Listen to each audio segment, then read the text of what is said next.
This video is a direct response to a video I made a few weeks ago talking about the worst Mattel head scans, and of course this is a direct follow-up because we'll be talking about my favorite or best Mattel head scans. As I said in the previous video, the most important part to me of a wrestling figure is the head scan. When you first pick up a figure, most likely than not, your eyes instantly go to the head scan and honestly determine whether or not some people pick up figures or not. Of course, I do a lot of head swaps on my channel, and that's for a reason, because I want to get the best head scans onto the best body. So this video will be highlighting my personal favorite Mattel head scans, at least that I own. Of course, there are so many head scans that I'm missing. In this video, I have maybe less than 10, and there are almost thousands of Mattel figures, if not hundreds, that I'm going to miss. So if you guys have your thoughts and opinions on what your favorite Mattel head scan is, leave that down below. But without further ado, let's go ahead and get into my favorites. The first head scan we're going to be looking at is one that I always talk about as being my favorite Daniel Bryan head scan. And I believe this has come on a few different figures, so I don't want to cite which one exactly. I have it on a fix-up currently. In the bad head scans video I talked about, sometimes the facial expressions just ruin a figure, but with this Daniel Bryan head scan, it really brings out the best of it, because you have a great screaming head scan that also looks like Bryan and matches the period in which it is based on perfectly. The hair is awesome. The beard as well. I believe this was the first Bryan with the really long beard. People were very excited for this. I think this came out around the time the WrestleMania 29 Bryan came out, and I always preferred this head scan over that one. But overall, you know, this head scan again has that great facial expression, but a very good resemblance as well, which are two very important things that you'll see coming up with some of these figures.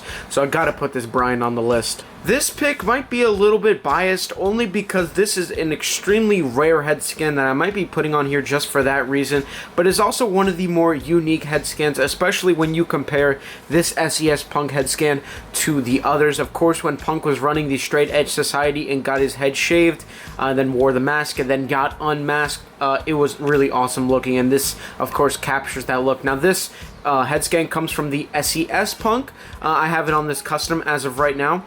But the shaved head is really awesome looking. Again, the long beard, just like that Bryan. Overall, I see a very good resemblance to CM Punk. It is extremely unique looking and separates itself from all the other CM Punk head scans, and it's definitely one of my favorites. I promise this is not an excuse to get my new Hardy custom on this episode, but this Jeff Hardy head scan is amazing. When you look at the original Elite 1 mold, it does look like Jeff, but this head scan, the way it is painted, without the facial, or without the face paint, I should say, is absolutely amazing. You see a great resemblance to Jeff, I should say.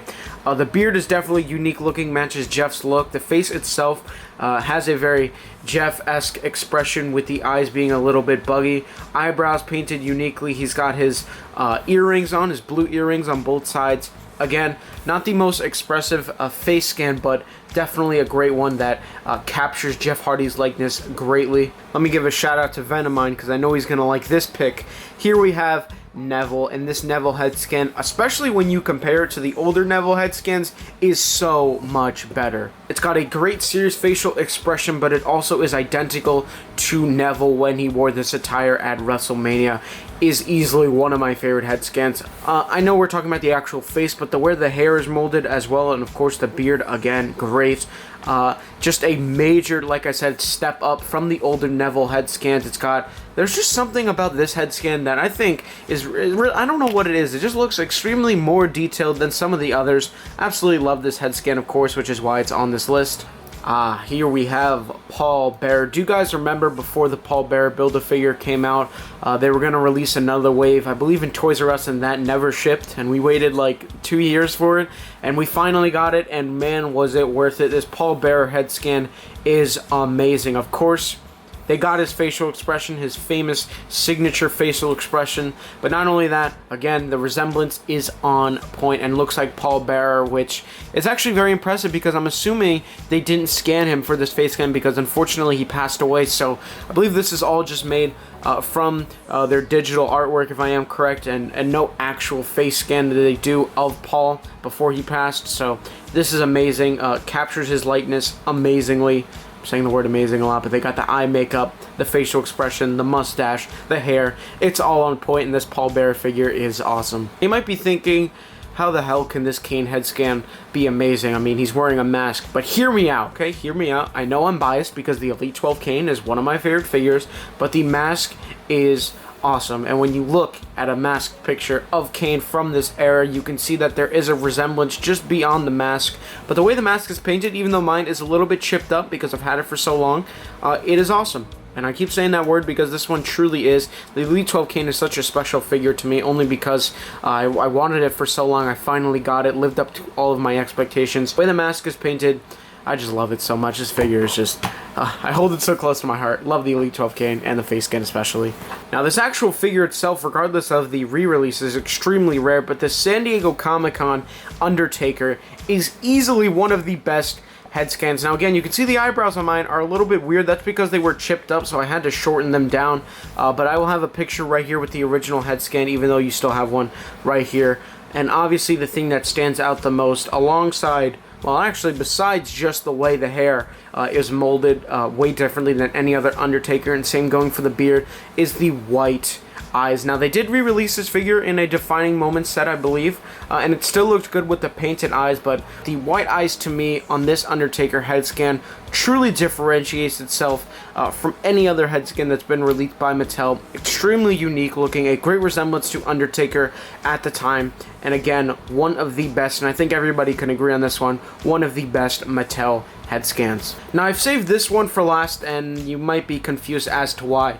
Now this one I have, again, just like my other Undertakers, a little bit scuffed up, but when you look at this figure, which I believe came originally from the entrance grates, and this is the custom, this resemblance to Undertaker at the time is amazing. This has always been my favorite head scan for the most part. It's the one that stands out to me the most because the facial expression is incredible. They captured that great look of early Undertaker before, you know, he was known for who he is today, and just was starting out with, of course, this man right here, Paul Bearer.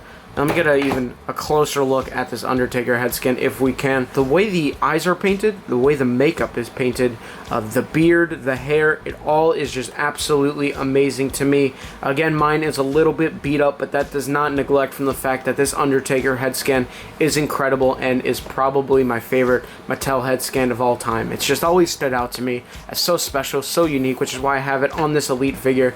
But that's gonna do it. Just like I said at the beginning of the video, I'm going to say it again, the most important part about a wrestling figure is the head scan, and in this video I hope you guys enjoyed me highlighting some of my favorites. But if you did enjoy, don't forget to leave a like, of course, subscribe if you haven't already, and you might want to stay tuned because I may or may not be posting the 99th episode of Mail Call very, very shortly. So again, hope you guys enjoyed the video, and I'll see you on the next one.